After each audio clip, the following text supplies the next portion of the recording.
The mind of a criminal is believed to be a vault containing various unanswered questions, such as, what are the reasons for the criminal to commit their actions? How did they do it successfully? And why did they even do it in the first place? Tonight, on 4 Minutes, we will be interviewing former prisoner Crispy Hoffs to see exactly what he plans on doing now that he has been released from prison, and if he has any plans of becoming a better person. It's nice to finally meet you in a more civil manner. I could say the same thing as well. Now, when I first met you, you were on the run from ex-officer Nick. What led you to that very moment? Well, in the heat of the moment, I believe I was just... That's not what I'm asking. What I'm asking is what led you down the path of crime. Well, I guess it all started when I was younger. I never really had much growing up. I lived on the streets. Every night I would scour dumpsters for food, sleep on the coldest pavements at night, and beg for loose change at any given moment. But all that changed when I turned to a life of crime. I would steal cars, wallets, jewelry, you name it. I was notorious in the crime underworld, but completely oblivious to the everyday schmuck. However, as quickly as I gained everything, I lost it. I was assigned a simple task, steal a donut and run, but the job went south, and I got locked up. I'm very sorry to hear that. Sounds like it must have been a tough life.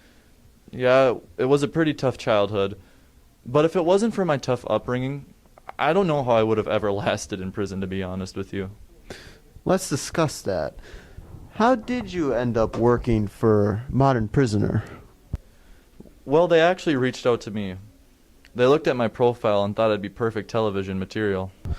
What led them to make this assumption?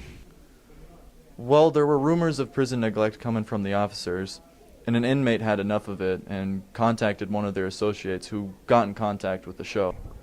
When I wasn't on crack, I actually wondered what they were doing there. What exactly do you remember about me being there? You know, I've actually been meaning to ask you, what happened to you? How did you end up on crack?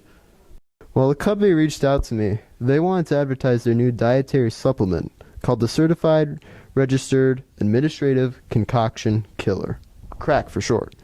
And I became addicted. I couldn't stop taking the meds, and when I lost all my money, I resorted to stealing cash from the TNBT safety deposit box. But that's enough about me. Let's resume. So, what was the deal between you and the television network? Well, the director told us to act normally, whilst providing enough evidence to show how the prisoners were being neglected. Once we compiled enough evidence, we took the mastermind to court. Are you referring to former Officer Nick Thole? Yes.